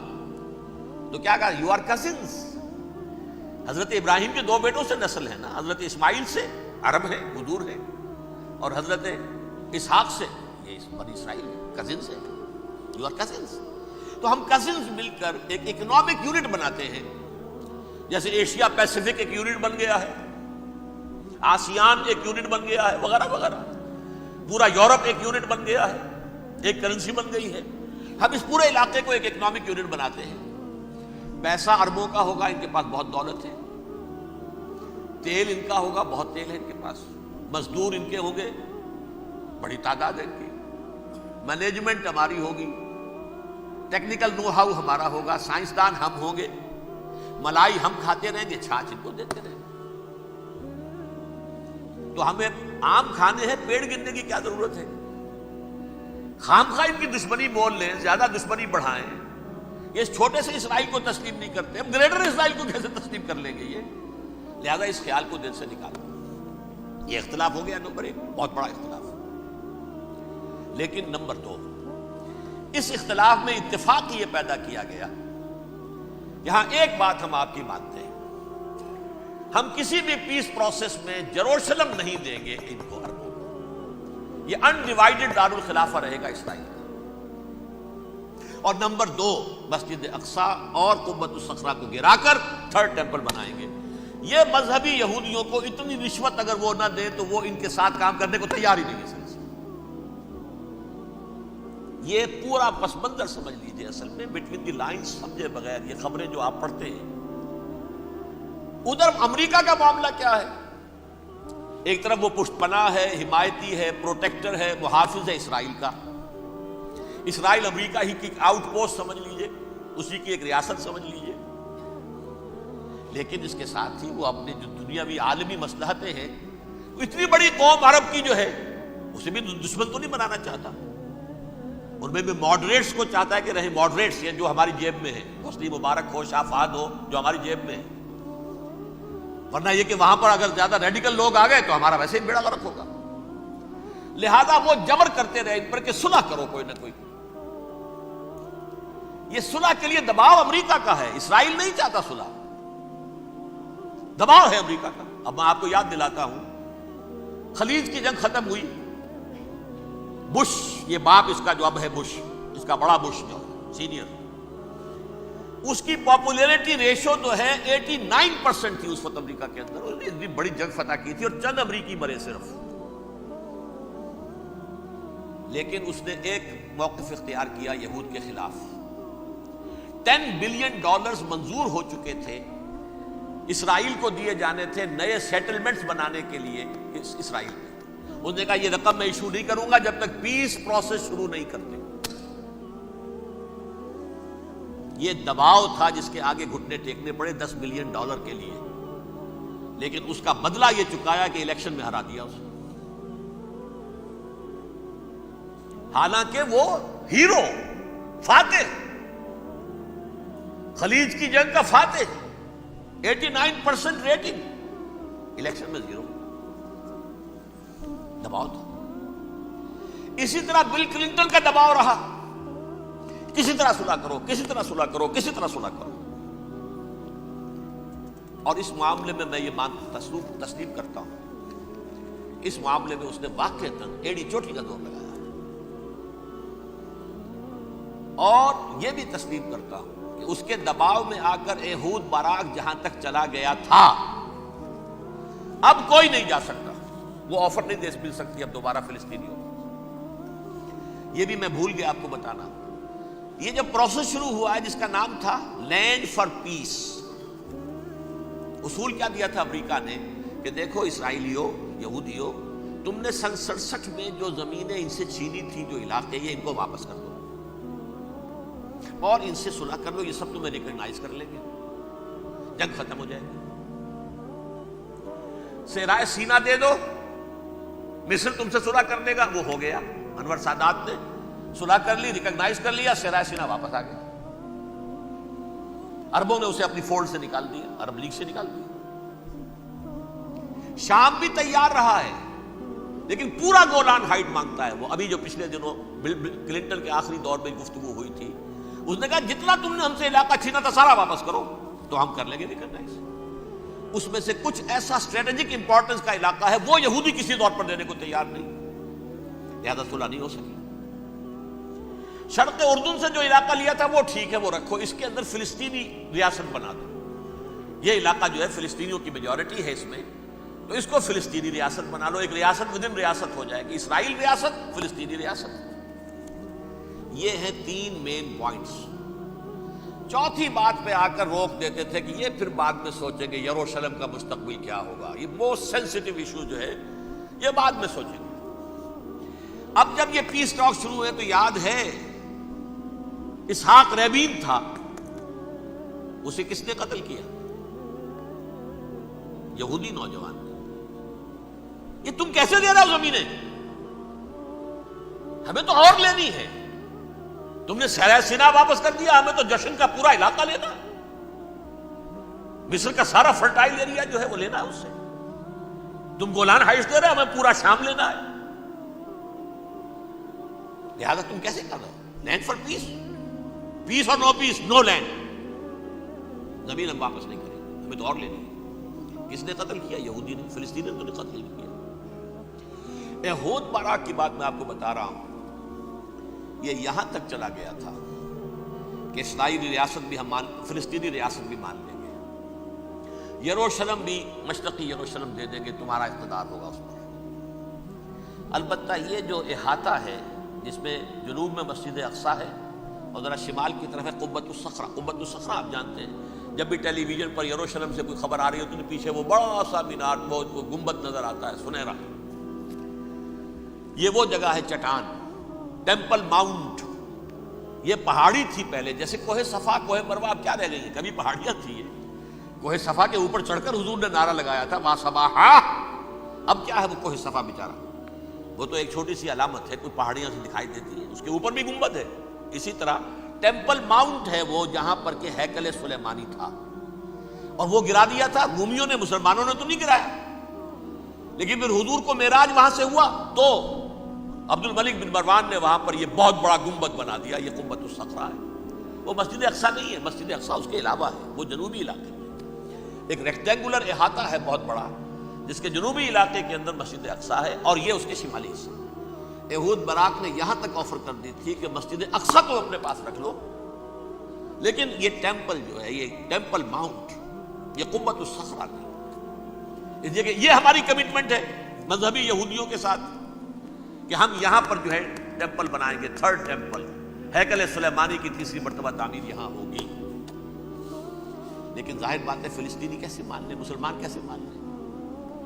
یہ ہے وہ چیز کہ جس کی وجہ سے وہ سارا معاملہ ناکام ہوا۔ ویسے مجھے یقین ہے کہ اگر فلسطینی مان بھی لیتے تب بھی یہودی جو ہیں جس طریقے سے اسحاق ریبیون کو اس نے قتل کر دیا تھا، تو یہ اس کو بھی، یہود براق کو بھی قتل کر دیتے، اور وہ کسی صورت تسلیم نہ کرتے کہ یہ یروشلم جو ہے یہ انڈیوائیڈڈ سٹی نہ رہے، بلکہ ڈویژن ہو جائے اس کی، اور صرف مغربی حصہ ہمارے پاس رہ جائے اور مشرقی جو ہے عربوں کے پاس، کبھی تسلیم نہیں کرتے، مر جائیں گے۔ اب دیکھیے اس وقت شکل کیا ہے۔ میرا اندازہ یہ ہے کہ اب جو مذہبی یہودی ہیں ان کے صبر کا پیمانہ لبریز ہو گیا ہے، اور اب ایک مڈ وے آدمی اس وقت وہاں پر آ گیا ہے، ٹوپی والا، اگرچہ وہ پریکٹسنگ یہودی اس طرح کا نہیں ہے، داڑھی والا نہیں ہے، زلفوں والا نہیں ہے وہی کوٹ پینٹ والا، لیکن یہ کہ اوپر رکھتا ہے وہ ٹوپی۔ ایریل شرون اور انتہائی سفاک، جس نے کہ فلسطینیوں کے 2 کیمپ ایسے اڑائے تھے جیسے کہ چیونٹیوں کا ہو لشکر اور ان کو پاؤں تلے رون دیا جائے، اس طریقے سے ختم کیا تھا۔ بہت بڑا قاتل، مرڈرر، وہ وزیر اعظم، اور اب جو ہے ان کے صبر کا پیمانہ لبریز ہو گیا ہے۔ اب ان کا فیصلہ یہ ہے کہ انہیں 3 بڑے بڑے قدم اٹھانے ہیں۔ نمبر 1، فلسطینیوں کا خاتمہ، ایتھنک کلینزنگ۔ اگر یہ فلسطینی رہتے ہیں یہاں پر تو اگر 10 ہم ان کے ماریں گے تو 2-3 یہ ہمارے مار دیں گے۔ تو اسرائیلی کی جان تو بہت قیمتی ہے، یہ تو خیر 1000 بھی مر جائے تو کوئی بات نہیں، یہ تو کیڑے مکوڑے ہیں، جینٹائلز ہیں، گوئمز ہیں، یہودی وہ مر جائے، لہذا ان کا ٹنٹا مکاؤ، اب ان کو ختم کرو۔ وہ اشتہار شاید آپ کے نظروں سے گزرا ہوگا جس میں میں نے یہ الفاظ لکھے ہیں کہ بوسنیا کی ایتھنک کلینزنگ جو ہے ماند پڑ جائے گی، اور جو کچھ ایتھنک کلینزنگ ہوئی تھی 500 برس قبل ہسپانیہ میں، اس کا نقشہ آپ دیکھیں گے دنیا میں۔ اس وقت کیا ہوا تھا؟ عربوں کو، مسلمانوں کو یا جلا دو، قتل کر دو، یا جہازوں میں ان کو ڈمپ کر ہوئے اور لے جا کر شمالی افریقہ کے ساحل کے اوپر اتار دو اور ڈمپ کر دو۔ ایک بچہ بھی نہیں رہنے دیا تھا ہسپانیہ میں۔ 1492 میں سقوط غرناطہ ہوا ہے، اور اس کے بعد 10 سال کے اندر اندر ایک ایک بچہ مسلمانوں کا ختم کر دیا۔ یہ ہے فیصلہ ان کا۔ اب بہت بڑا قدم وہ اٹھانے پر مجبور ہے۔ کب تک ہم کریں گے؟ ہمارے لوگ مارتے ہیں، 16 نوجوان ہمارے مار دیے، لیکن آج گھر تھا اس میں ایک چلا گیا فلسطینی، بم اپنے جسم سے باندھ کر وہاں اڑا دیا، خود بھی اڑ گیا، 16 ان کے نوجوان اڑ گئے۔ لہذا یہ چیز ان کے لیے ناقابل برداشت ہے، ان کے صبر کا پیمانہ اب لبریز ہو رہا ہے۔ نمبر 2، انہیں بہرحال اب یہ کرنا ہے کہ مسجد اقصی کو گرائیں، قبۃ الصخرہ کو گرائیں اور ٹیمپل بنائیں۔ یہ انتفاضہ جو اب شروع ہوا 1 سال پہلے سے، یہ شیرون نے دورہ کیا تھا، مسجد اقصی میں گیا تھا، اور اس نے 3rd ٹیمپل کی تعمیر کے لیے ایک پتھر جو ہے بنیاد کا پتھر رکھنے کا ارادہ ظاہر کیا تھا، جس پر فلسطینی نوجوان اٹھے، وہ اینٹیں لے کر اور روڑے لے کر، اور اس وقت سے یہ سلسلہ چل رہا ہے۔ کتنے مارے جا چکے ہیں فلسطینی، لیکن کچھ نہ کچھ یہودی بھی مرے، اسرائیلی بھی مرے، اور جیسا کہ میں نے عرض کیا اب ان کے صبر کا پیمانہ لبریز ہو گیا۔ انف از انف، اب ہم اس معاملے کو ایک دفعہ جو ہے فائنلی ختم کر دیں اور اب بنائیں گے۔ لہذا اب جو ہے کئی ٹن وزن کے وہ جو پتھر تیار ہو کر آگے رکھ دیے گئے ہیں کہ یہاں یہ بنیاد پڑنی ہے، اس کے اندر یہ پتھر لگے۔ بلکہ ایک لطیفہ بھی مجھے یاد آیا ہے، یہ کوئی 30 سال پرانی بات ہے۔ اس قبۃ الصخرہ کی مرمت ہوئی تھی، تو اس کے اوپر جو یہ سونے کی پتھری چڑھی ہوئی ہے، یہ شاہ حسین اردن والے جو ہے، ظاہر بات ہے تھا بھی انہی کے تسلط میں، یہ انہی کی تولیت میں تھا سن 67 سے پہلے، اس زمانے کی بات میں کر رہا ہوں۔ تو انہوں نے پتہ نہیں 30 من تھا یا 30 ٹن تھا سونا جو ڈونیٹ کیا تھا اس کے اوپر یہ پتھری چڑھانے کے لیے، جو بہت بڑا گنبد نظر آتا ہے پورے کے پورے ماحول کے اوپر چھایا ہوا۔ اس وقت یہودی اخباروں نے لکھا تھا بہت اچھا ہے، یہ سونا ہمارے کام آئے گا جب ہم اپنا ہیکل تعمیر کریں گے۔ کہاں جائے گا سونا؟ سونا یہی رہے گا نا، جب ہم گرائیں گے ہمیں وہ سونا مل جائے گا۔ اب وہ اس پر آ گئے، مزید دیر نہیں کر سکتے۔ تو آپ نوٹ کیجئے، number 1 ethnic cleansing of Palestinians in Israel. Number 2 demolition of the Aqsa mosque and the Qubbat al-Sakhra. Number 3 امریکہ کو الٹیمیٹم، تم اب اپنے ٹانگ درمیان میں مت اڑاؤ، اور اس کے لیے دھمکی، اگر تم نے ہمارے معاملے میں رکاوٹ ڈالی تمہاری اینٹ سے اینٹ بجا دیں گے۔ نیتن یاہو نے یہ کہا تھا میں واشنگٹن میں آگ لگا دوں گا۔ یہ انہوں نے امریکہ میں عظیم ترین دہشت گردی کر کے امریکہ کی ایڈمنسٹریشن کو، انتظامیہ کو یہ دھمکی دے دی ہے کہ باز آ جاؤ۔ چنانچہ میں یہ بات کہہ کے پرسوں جمعے میں اپنی مسجد دارالسلام سے نکلا، شام کو، اسی شام کو میں نے ایریل شیرون کی تقریر سن لی T V per. It is not acceptable. Don't appease the Arabs at our expense. We are not going to become Czechoslovakia. We have to depend on ourselves only and rely on ourselves only. کیا مطلب ہے اس کا؟ کس کو سنا رہا ہے؟ امریکہ بہادر، ہم تمہارے محتاج نہیں ہیں، ہم تمہارے ٹکڑے اڑا دیں گے، ٹکڑے کر دیں گے تمہارے، تم بیچ میں آؤ تو صحیح ہم، اور دیکھ لو ایک نشانی ہم تمہیں دکھا دیتے ہیں۔ مجھے 100% یقین ہے یہ پورا ہسٹوریکل پروسیس، اور جس جگہ یہ پہنچ گیا ہے، جس کریٹیکل پوائنٹ تک یہ پہنچ چکا ہے، یہ جو بھی حملہ ہوا ہے ورلڈ ٹریڈ سینٹر پر اور پینٹاگون پر، یہ اسرائیل کا کام ہے۔ اسرائیل سے کم تر کسی ادارے کے لیے ممکن ہی نہیں، اس لیے کہ اسرائیل کے ایجنٹ امریکہ کے پورے نظام کے اندر جو ہے گھسے ہوئے موجود ہیں، ہر جگہ موجود ہیں۔ جیسے سرطان کا پھوڑا ہوتا ہے پورے جسم میں، وہ اپنی جڑیں جما لیتا ہے، ایسا ہے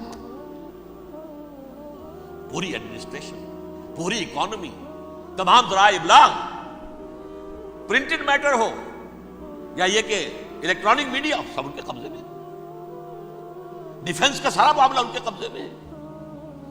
کوئی اور طاقت یہ کر ہی نہیں سکتی۔ امریکہ، اس کے سیکیورٹی کے معاملات تہ در تہ، دائرہ اندر دائرہ، اس دائرے تک 100 میل تک کوئی جہاز آ جائے گا اگر کہیں جو کہ ان آئیڈینٹیفائی ہو تو یہ ہو جائے گا، اس سے آگے آگے تو یہ ہو جائے گا، اس سے آگے، اور وہ آ رہا ہے، چلا آ رہا ہے، پینٹاگون پر آ گیا ہے، اور 1 گھنٹے بعد آیا ہے۔ پہلی اسٹرائک جو ہوئی ہے ورلڈ ٹریڈ سینٹر، اس کے 1 گھنٹے کے بعد پینٹاگون پر آ گیا۔ پینٹاگون وہ تو یوں سمجھیے ان کی مملکت کا حساس ترین دفاع کا مرکز، اور اس کا 1/3 حصہ جلا کے راکھ کر دیا۔ انہوں نے یہ دھمکی دی ہے، لیکن اس سے ان کے پیش نظر مقاصد کیا تھے؟ 3۔ اس دہشت گردی کے 3 مقاصد۔ فوراً اس کا رخ موڑ دینا اسامہ اور اس کی القاعدہ کی طرف۔ امریکہ غصے میں لال بھبوکا ہو کر فوراً اقدام کرے، اور ایک طرف تو اسامہ اور ان کے ساتھ طالبان کا ٹنٹا مقابلہ، اور دوسری طرف چونکہ پاکستان الائی ہے اور پاکستان کے عوام جو ہیں وہ طالبان کے ہمدرد ہیں، وہ اگر اٹھے تو ان کا بھی بیڑا کر دیں، ایک تیر سے 2 شکار تو ادھر ہو جائیں، جو مستقبل میں انہیں خطرہ ہے۔ 1967 کی جنگ کے بعد جبکہ انہوں نے فتح کا جشن منایا تھا یہودیوں نے، تو انہوں نے پیرس میں جو ایک جشن منایا ہے، وہاں بن گوریون کی تقریر یہ تھی، ہمیں کسی عرب ملک سے کوئی خطرہ نہیں، کوئی اندیشہ نہیں، ہمیں اندیشہ اگر ہے تو صرف پاکستان سے۔ یہ ہے وہ بات جو میں نے کہی تھی۔ نکتہ کیا ہے؟ یہ سائملٹینیسلی کیوں وجود میں آئے ہیں یہ 2 ملک؟ مشیت ازلی میں پاکستان کا رول یہ ہے۔ حدیث میں آتا ہے ما انزل اللہ من دائن الا انزل لہ دوان، اللہ نے کوئی بیماری ایسی نہیں اتاری اس کا کہ توڑ اور دوا پیدا نہ کی۔ اسرائیل کا توڑ پہلے پیدا کیا، جیسے بچے کی ولادت بعد میں ہوتی ہے، ماں کی چھاتیوں میں دودھ پہلے پیدا ہو جاتا ہے۔ یہ اللہ کی فطرت ہے، اللہ کا طریقہ ہے۔ خطرہ انہیں ہے تو ہم سے ہے، اگر کوئی خطر مجھ کو تو اس امت سے ہے۔ اس کی خاکستر میں ہے اب تک شرار آرزو.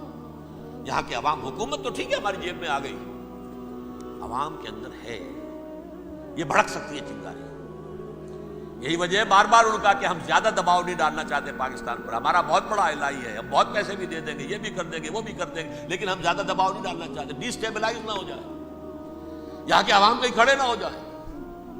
لہذا حملہ یہاں سے نہیں، وہ ازبکستان سے کرانے کی باتیں ہو رہی ہیں. اندر خانے پوری سپورٹ ہے، لیکن یہ کم سے کم ظاہر نہیں ہونے دیں گے کہ کیا کچھ ہو رہا ہے، تاکہ یہاں کے عوام کے اندر وہ چنگاری جو ہے اس بارود کے اندر پڑ گئی تو یہ شادہ ڈی اسٹیبلائز ہو جائے. لیکن ڈی اسٹیبلائز ہونے میں جہاں اس کا خطرہ ہے کہ پرویز مشرف کی حکومت ختم ہو جائے، وہاں اس کا بھی خطرہ ہے کہ پاکستان ختم ہو جائے. ڈی اسٹیبلائز ہونے کا مطلب کیا ہے؟ بھارت کو واک اوور دے سکتے، جاؤ اب گھس جاؤ، پولیس ایکشن کرو، یہاں اب امن نہیں رہا ہے، ہم امن قائم کرنے آ جائیں. یا یونائٹڈ نیشنز کی فوج K4 آ جائے یہاں پر امن قائم کرنے کے لیے، اور ہماری جو ایٹمی صلاحیت ہے وہ تو ویسے ہی برباد ہو جائے. ایک چیز تو ان کے پیش نظر یہ تھی، اس میں تو اللہ تعالیٰ نے کچھ تھوڑی سی عافیت پیدا کر دی ہے. ان کا خیال تھا کہ غصے میں آگ بھبھوکا ہو کر امریکہ جو ہے بھوکے شیر کی طرح ٹوٹ پڑے گا بس. لیکن وہاں وہ اپنے باپ کی طرح کولیشن بنانے کی فکر ہو گئی اسے. کولیشن بنتے بنتے تو وقت لگتا ہے، بستی بسنا کھیل نہیں، بستے بستے بستی ہے. دل کا اجڑنا سہل صحیح، بسنا سہل نہیں ظالم، بستی بسنا کھیل نہیں، بستے بستے بستی. کولیشن بناتے بناتے نیٹو بھی پھدکنے لگا تھا کہ ہمارے پاس انہوں نے کوئی ثبوت دیا ہی نہیں ابھی تک. کوئی کسی نے کچھ اور کہا، سعودی عرب نے بھی کہہ دیا ہمارے اڈوں سے آپ جہاز اڑا کر حملہ نہیں کریں گے وغیرہ وغیرہ. اس چکر میں ایک تو وقت نکل گیا، اور روس نے فوراً ہی ان پر آیا ہو گیا، یہ تو ہمارے ساتھ کیا ہی اسرائیل نے ہے.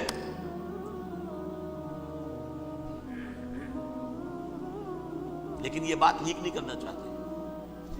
میں نے خود سنا اور بھی بہت لوگوں سے کہا کہ یہ باقاعدہ اسٹیٹ ڈپارٹمنٹ کی طرف سے ٹی وی پر، CNN پر، BBC پر یہ اعلان آیا کہ یہ جو انویسٹیگیشنز ہو رہی ہیں اس حادثے کی تحقیقات کی، اس کی معلومات لیک کیوں ہو رہی ہیں؟ لیک نہیں ہونی چاہیے. کیوں؟ اسامہ کے خلاف اگر کوئی ثبوت ہے لیک ہو جائے 1000 مرتبہ، کس کو کوئی نقصان ہے؟ یہ کون سا تھا، کون سا لیکیج ہے جسے روکنا مقصود ہے؟ وہ تو ہمارا متمنا ہے، ہمارا بیٹا ہے، وہ کر رہا ہے. اس گھر کو آگ لگ گئی گھر کے چراغ سے. But they have given a message to the United States of America, ہمارے راستے میں اب مت لانا، ہم پر دباؤ نہ ڈالنا. Don't appease the Arabs at our expense. یہ الفاظ ہیں شیرون کے. ان کی خوشامد، ان کو خوش کرنا، ان کو پسند کرنا، ان کو راضی کرنا ہماری کوشش پر. جیسے سلوواکیہ کے اوپر قبضہ جو ہے جرمنی کا ہٹلر کا تسلیم کر کے تم نے اس کو بڑھاوا دے دیا تھا اس وقت، ایسے ہی تم چاہتے ہو ہمیں بھی سلوواکیہ بنا دینا، ہم نہیں بنے گے. یہ ہے اصل میں صورتحال. جیسا کہ میں نے عرض کیا، افغانستان پر اب یہ جیسے کھسیانی بلی ہوتی ہے کھمبا نوشتی، کریں گے تو صحیح حملہ. اتنی تیاری پوری دنیا کے اندر کر کے کچھ نہ کچھ تو کریں گے، کچھ نہ کچھ تو کارکردگی دکھائیں گے. اصل میں وہ زور شور اب ان میں نہیں ہے افغانستان کے بارے میں، بلکہ تاریخ میں ایک مرتبہ پھر وہی بات ہو گئی ہے. کلما اوقدوا نارا للحرب اطفاها اللہ. اللہ تعالیٰ نے کم سے کم اس کی تندی کو کم کر دیا. اس آگ کی بھڑک اور تندی جو ہے وہ انشاءاللہ کم ہو جائے. البتہ افغانستان میں کیا ہوگا یہ میں نہیں کہہ سکتا. ان ادری قریب بعید ما توعدون، جیسے کہ قرآن مجید میں حضور سے کہلوایا گیا، میں یہ نہیں جانتا جس چیز کا وعدہ تم سے کیا جا رہا ہے وہ قریب ہے یا دور ہے، میں نہیں جانتا. وَإِنْ أَدْرِي لَعَلَّهُ فِتْنَةٌ لَكُمْ وَمَتَاعٌ إِلَىٰ حِينٍ. میں نہیں جانتا، ہو سکتا ہے ابھی اللہ تعالیٰ تمہیں کوئی مہلت دے اور کچھ وقت کے لیے تمہاری رسی دراز کر دے اور ابھی عذاب کو ٹال دے. جب حضور سے یہ کہلوایا جا رہا ہے ان ادری، یہاں تک بھی کہلوا دیا گیا وَمَا أَدْرِي مَا يُفْعَلُ بِي وَمَا بِكُمْ، مجھے نہیں معلوم میرے ساتھ کیا کیا جائے گا، تمہارے ساتھ کیا کیا جائے گا. بہرحال کون دعوے سے کہہ سکتا ہے کہ یہ ہوگا؟ تباہی بھی آ سکتی ہے، کوئی بڑا سیٹ بیک بھی آ سکتا ہے، اپس اینڈ ڈاؤنز ہوتے ہیں. احیاء اسلام کا پروسیس چل رہا ہے، لیکن احیاء پروسیس میں حضور کے زمانے میں بھی غزوہ بدر میں ایک دفعہ گراف جو ہے چلا گیا تھا آسمان پر، تو غزوہ احد میں وہ بہت نیچے بھی تو آ گیا تھا. مسلمانوں کے حوصلے پست بھی ہو گئے تھے. وَلَا تَهِنُوا وَلَا تَحْزَنُوا وَأَنْتُمُ الْأَعْلَوْنَ إِن كُنتُم مُؤْمِنِينَ. یہ تشفی دینی پڑی تھی نا، گھبراؤ نہیں، ڈرو نہیں. ان یمسسکم قرح فقد مس القوم قرح مثلہ،